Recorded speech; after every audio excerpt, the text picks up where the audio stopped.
नमस्कार दोस्तों, स्वागत है आपका रामानुज मैथ्स क्लासेस के ऑनलाइन चैनल पर। दोस्तों आज हम लेकर के आए हैं LPP linear programming problem, simplex method और ट्रांसपोर्टेशन प्रॉब्लम के आईएमपी क्वेश्चंस जो आपके आरपीएससी के अलग अलग एग्जाम में आए हुए हैं। दोस्तों आज हम कलेक्शन लेकर के आए हैं जो क्वेश्चन आपके college lecturer RPSC college lecture 2014 और RPSC technical education college lecture 2014 में जो आईएमपी क्वेश्चंस आए हैं सिंपलेक्स मेथड, एलपीपी और ट्रांसपोर्टेशन प्रॉब्लम से रिलेटेड। चलिए पहले क्वेश्चन को डिस्कस करते हैं।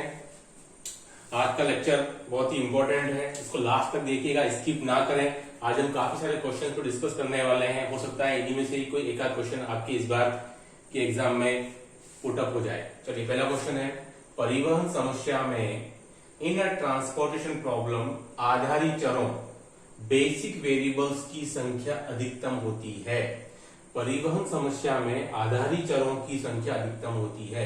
इन a transportation problem the number of basic variable can be maximum, अधिकतम हो सकती है। दोस्तों ये क्वेश्चन आरपीएससी कॉलेज लेक्चर 2014 में पूछा गया था। हम जानते हैं दोस्तों इसके लिए हमारे पास में क्या आंसर हो सकता है, दैट इज द m+n-1, क्योंकि ये हम जानते हैं कि ये हमारे पास में पॉजिटिव अलोकेशन होना चाहिए फॉर बेसिक वेरिएबल के लिए, जहां m क्या है, m is rows and n shows the number of columns। तो दोस्तों इस क्वेश्चन का आंसर हमारे पास में क्या हो जाएगा, आधारी चरों की संख्या अधिकतम होती है, maximum that can be m+n-1। चलिए अब आ जाइए क्वेश्चन नंबर 2 पर। इसी से रिलेटेड क्वेश्चन नंबर 2 था जो RPSC technical education college lecture, जिसके थ्रू आपके पॉलिटेक्निक कॉलेज में एडमिशन होता है एज अ असिस्टेंट प्रोफेसर, 2014 का पेपर था। 2016 में ये पेपर हुआ था जनवरी महीने में। उस समय क्वेश्चन आया था कि ट्रांसपोर्टेशन प्रॉब्लम मतलब परिवहन समस्या में यदि पंक्ति स्मॉल m = 3 व स्तंभ कॉलम स्मॉल m = ये भी 3 हो तो आधारी चर होंगे। Number of basic variable, same question था, यहां भी मुझे पूछा गया था आधारी चर होंगे, और दोस्तों यहां भी मुझे पूछा गया था आधारी चर होंगे। तो आप निकाल सकते हैं इसी फॉर्मूले के अकॉर्डिंग बहुत ही इजी मैनर में कि what will be the number of basic variable, आधारित चर 3 + 3 - 1 that will be equal to 5। दोस्तों हमारा जो आंसर है वो हो जाएगा 5। ठीक है, तो ये दोनों क्वेश्चन आपके कॉलेज, एक तो आपके डिग्री कॉलेज लेक्चर 2014 और दूसरा टेक्निकल एजुकेशन कॉलेज लेक्चर 2014 का पूछा गया था। चलिए देखिए तीसरा क्वेश्चन है, वो भी इंपॉर्टेंट क्वेश्चन है। निम्न में से कौन सा वैज्ञानिक, दोस्तों ये अपने आप में काफी इंपॉर्टेंट क्वेश्चन है, कौन सा वैज्ञानिक ट्रांसपोर्टेशन प्रॉब्लम से संबंधित नहीं है। ये काफी रेयर क्वेश्चन है, जनरली मैंने भी कभी किसी एग्जाम में नहीं देखा है। टीसी कूपन्स, बी है एफ.एल. हिचकॉक,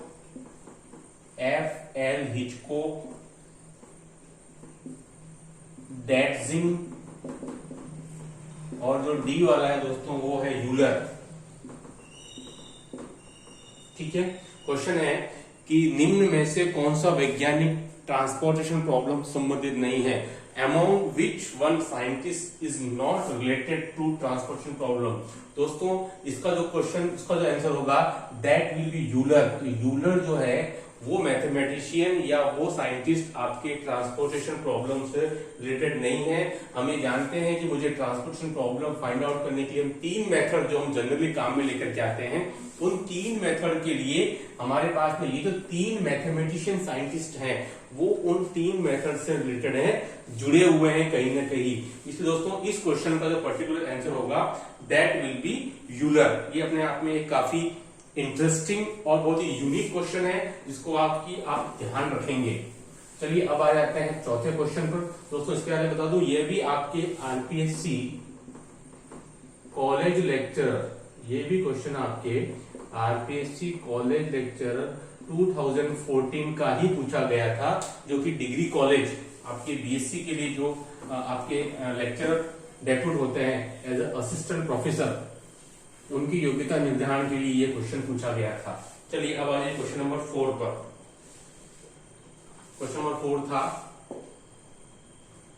in a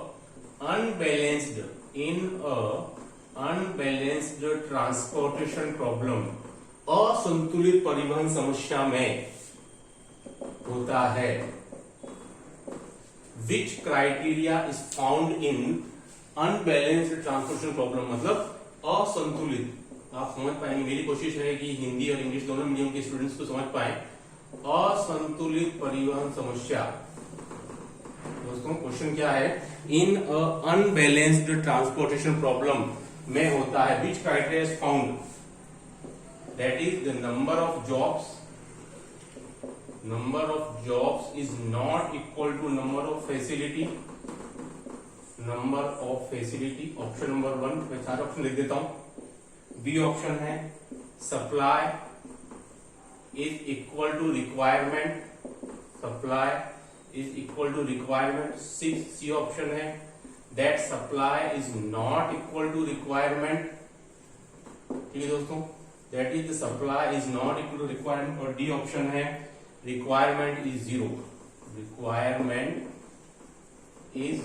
ठीक दोस्तों, ये 4 ऑप्शन थे. और बता दूं ये क्वेश्चन भी आपके आरपीएससी कॉलेज लेक्चरर 2014 का ही प्रश्न था. ठीक है, चलिए क्वेश्चन क्या है हमारे सामने. आप इस पे आते हैं कि एक असंतुलित परिवहन समस्या में इन चारों में से कौन सी क्राइटेरिया पाई जाती है. दोस्तों ऑप्शन ए है, वो आप समझ सकते हो कि this is found in unbalanced assignment problem. क्योंकि असाइनमेंट प्रॉब्लम में आप जानते हैं जॉब्स और फैसिलिटी से रिलेटेड है. हम जानते हैं कि ट्रांसपोर्टेशन प्रॉब्लम जो है वो हमेशा डिमांड और सप्लाई से रिलेटेड है. ठीक है, तो सेकंड ऑप्शन है सप्लाई इक्वल टू रिक्वायरमेंट हो जाता है, तो ये एक बैलेंस्ड ट्रांसपोर्टेशन प्रॉब्लम की कंडीशन हो जाती है. That is the balanced transportation problem which is called as the rim condition. इसको मैं अपने पिछले वीडियो में आपको ये बता चुका हूं कि what is rim condition. Whenever the supply is equal to requirement. ठीक है, तो हमारा जो ऑप्शन होगा दोस्तों सी वाला होगा. When supply is not equal to requirement. इस बार हम डिस्कस कर चुके हैं कि अगर सप्लाई जो है हमारा रिक्वायरमेंट के बराबर नहीं होगा तो ऐसी कंडीशन में वो क्या हो जाएगी, it will be called as unbalanced transportation problem. ठीक है, आई होप क्वेश्चन आपको समझ में आ गया होगा. क्वेश्चन नंबर 5 देखिए. 5th क्वेश्चन है हमारे पास में. In a TP transportation problem, if R equal to 5, number of rows 5 दिए हुए हैं, number of columns 6, तो degeneracy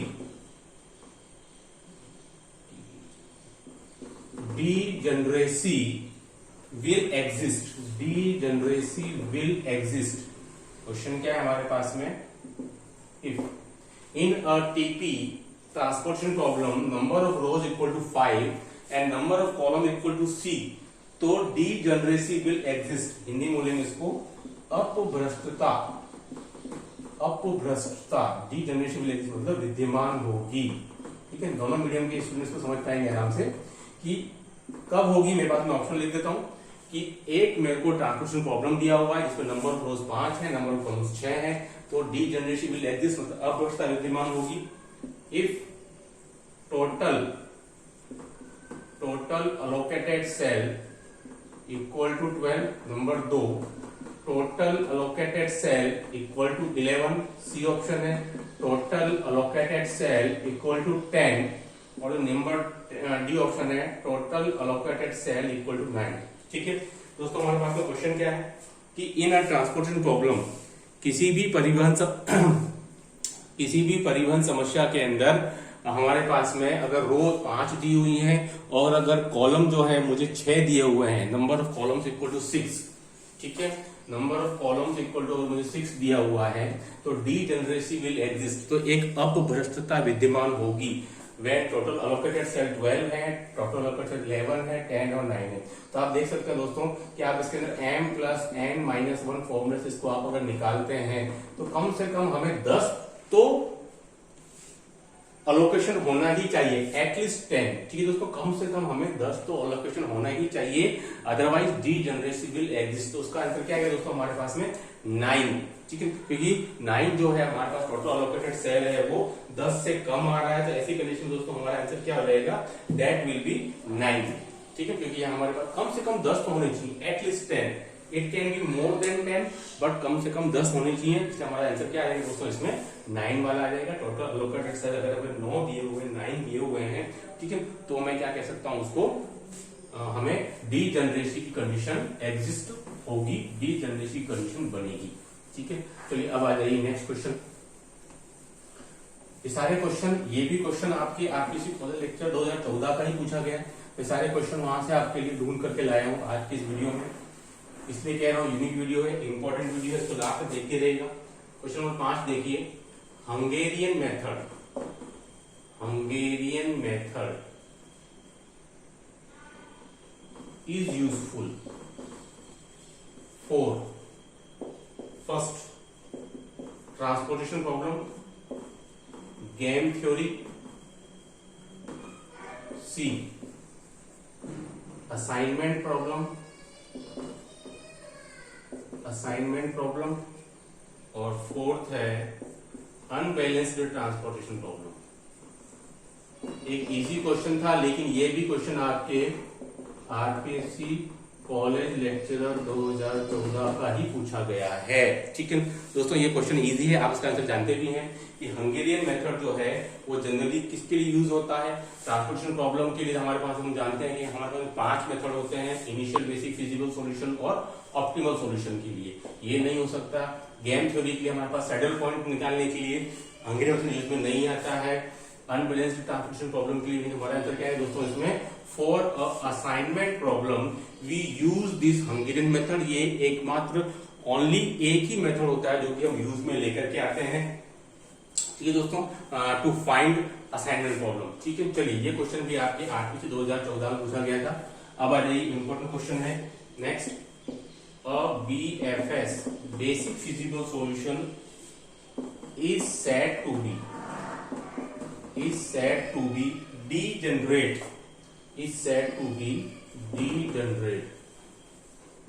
if एक बेसिक फिजिबल सॉल्यूशन को हम डीजनरेट कह सकते हैं यदि if basic variable are infinity, B है at least one basic variable equal to 0, C option है, at least one basic variable is not equal to 0, ठीक है। तो क्वेश्चन पूछा गया दोस्तों कि एक बीएफएस, एक B basic feasible solution is said to be degenerate. ये भी मेरा वीडियो में मैं सबसे पहले वीडियो बनाया था आपका एलपीपी का, प्लेलिस्ट में देख सकते हैं।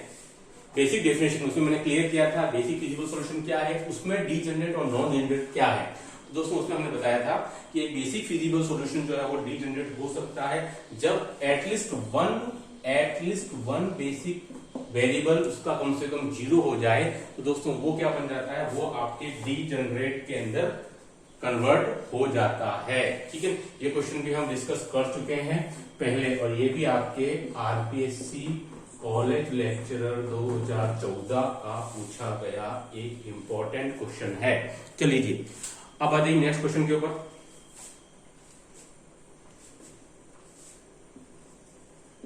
विच is not a major requirement,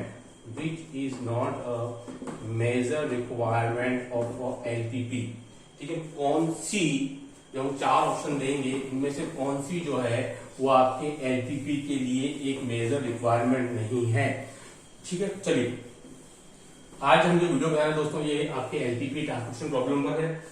बाकी नेक्स्ट वीडियो भी मैं आपके जितने भी टॉपिक्स हैं सभी पर आपके सारे अलग अलग जो आरपीएससी एग्जाम में पूछे गए हैं वो सभी मैं आपको एक एक करके डाल दूंगा। Please only do like, share और subscribe channel. Which is not a major requirement of LPP, कौन सी नहीं है, तो must have non negative variable, मतलब मुझे और ऋणात्मक चर होना चाहिए। बी ऑप्शन है ऑब्जेक्टिव मस्ट एग्जिस्ट, इसका उद्देश्य होना चाहिए, ऑब्जेक्टिव मस्ट एग्जिस्ट। ठीक है दोस्तों, सी ऑप्शन में यहां लिख देता हूं, problem must be of maximization type, problem must be of maximization type, और रिसोर्स मस्ट लिमिटेड। ठीक है, ये 4 ऑप्शन है। ये भी आपके आरपीएससी कॉलेज लेक्चर के क्वेश्चन है, आरपीएससी कॉलेज लेक्चर 2014। ठीक है, क्वेश्चन क्या है, which is not a major requirement of LPP. किसी भी एलपीपी के लिए कौन सी ऐसी रिक्वायरमेंट है जो मेजर नहीं है, तो must have non negative variable होना ही चाहिए। ठीक है, नॉट पूछा इसलिए। ऑब्जेक्टिव मस्ट एग्जिस्ट, ऑब्जेक्टिव होना चाहिए उसका, जिसको हम जेड करके लिखते हैं। रिसोर्सेज मस्ट बी लिमिटेड, अगर ये लिमिटेड नहीं होंगे तो दिक्कत आएगी, हम फाइंड आउट कैसे करेंगे। ये ऑप्शन आएगा, problem must be maximum type, problem can be minimize और कैन बी मैक्सिमाइज। ठीक है दोस्तों, दोनों ही प्रकार के प्रॉब्लम हमारे पास में आ सकती है, मैक्सिमाइज और मिनिमाइज। अगर इसको हम स्टैंडर्ड एलपी में कन्वर्ट करेंगे, इसको अगर हम स्टैंडर्ड एलपीपी में कन्वर्ट करते हैं बाय सिंप्लेक्स मेथड, तो दोस्तों उस केस में हम मिनिमाइज को माइनस करके, मैक्सिमाइज को हम माइनस करके मिनिमाइज में कन्वर्ट करते हैं, वो अलग बात है। बाकी अभी हम अगर देखें तो प्रॉब्लम मस्ट भी मैक्सिमम टाइप कोई जरूरी नहीं है, प्रॉब्लम मिनिमाइज भी हो सकती है, प्रॉब्लम मैक्सिमाइज भी हो सकती है। अगर यहाँ standard LPP by simplex method करते हैं तो वहां हमको मैक्सिमाइज की जरूरत पड़ती है, मिनिमाइज को नेगेटिव से मल्टीप्लाई करते हैं। चलिए दोस्तों, आज ये सारे क्वेश्चन हमने लिए थे जो कि आपके एलपीपी, सिंप्लेक्स मेथड और मेनली ट्रांसपोर्टेशन प्रॉब्लम पर रिलेटेड थे। आगे भी इस प्रकार के वीडियोस आपको डालते रहेंगे। Okay, thanks.